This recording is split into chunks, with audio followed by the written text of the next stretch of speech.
Hello, John Gillespie here with Occam's Investing. Today I want to show you the most stock in our database, Palantir Technologies, ticker PLTR. This company has the highest quality score we've ever recorded. Our Occam Score rates it elite. The rule of 40, 103.9 for context, anything above 40 is healthy. Palantir's at 103. That passes 6 out of the 7 Buffett metrics. Peter Lynch would classify it as a fast grower. Free cash flow is strong, debt is minimal, everything about the business screams quality. And our verdict is strong sell with high confidence. How can that be? Best company in our system be a strong sell? That's the lesson every growth investor needs to understand. And when it comes down to one word, price. Let's look at the DCF. The intrinsic value comes back at 23. The market price is around 148. That's a negative margin of safety of 84%. You're paying $148 for $23 of calculated value, 6 times what the math would say it's worth. Now the WACC, W-A-C-C, is reasonable. Beta is reasonable. The growth rate we're using is aggressive because Palantir deserves an aggressive growth rate. Revenue's growing over 20%.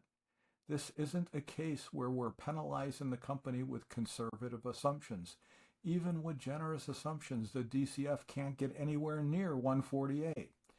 The Occam Score, our forensic cash flow quality rating, gives Palantir an elite classification. Rule of 40 of 103.9 means revenue growth plus operating cash flow margin is over 100.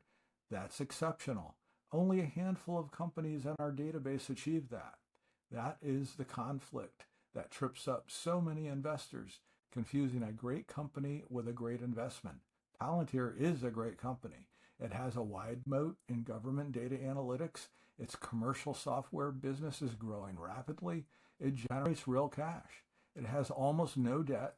Management is executing. The AI tailwind is real, and Palantir is positioned to benefit from it. But none of this matters if you overpay by 6 times.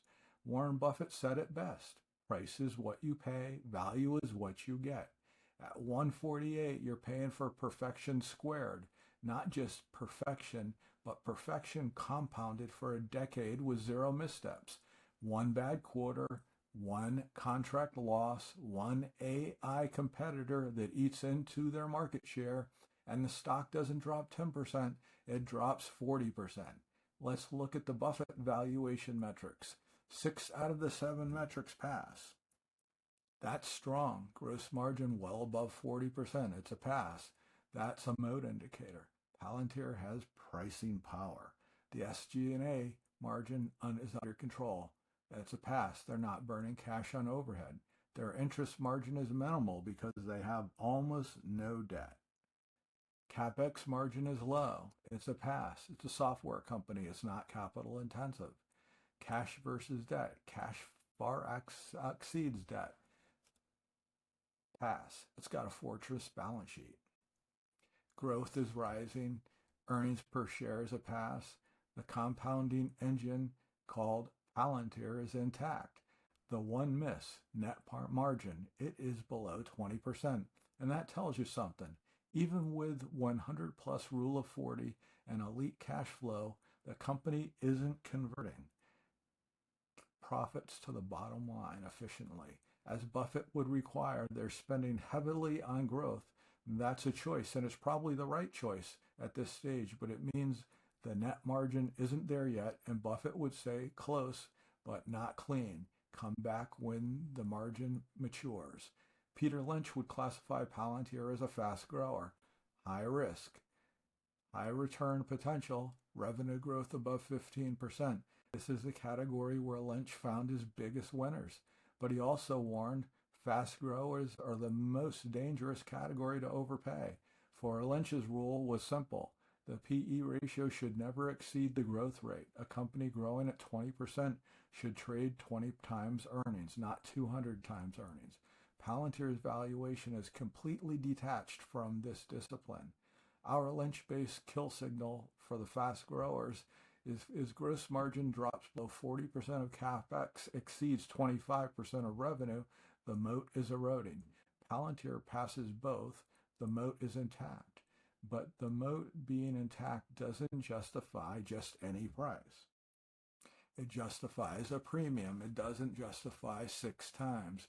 If we scroll down to what the AI narrative has to say, our forensic jury of 3 independent AI models, the narrative acknowledges the exceptional quality of and calls out the rule of 40 cash generation, the competitive possession, but then it does what most analysts won't do. It separates quality from valuation.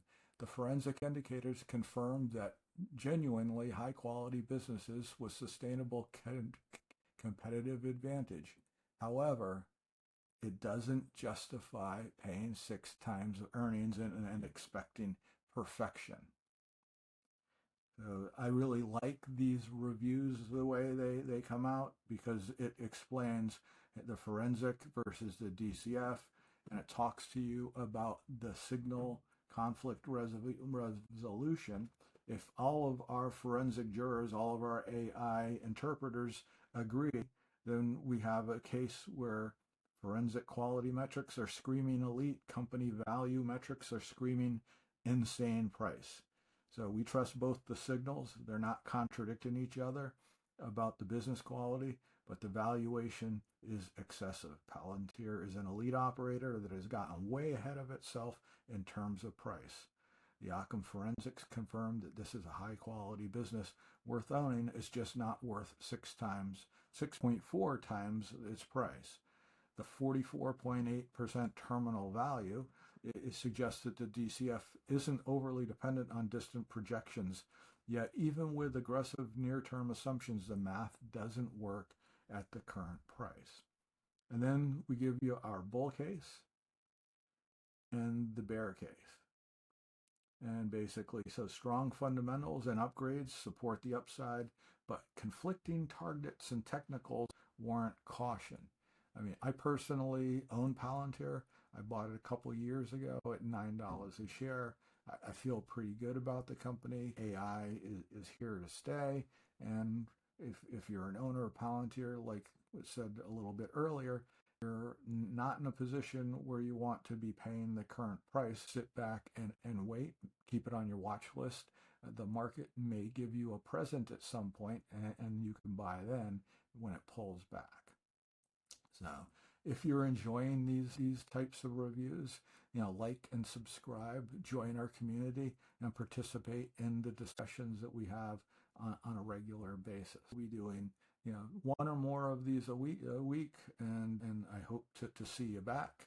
And like I said, I own Palantir, and I hope to accumulate more. I do believe that its business is going to be very successful in the long term. Anyway, we'll see you later.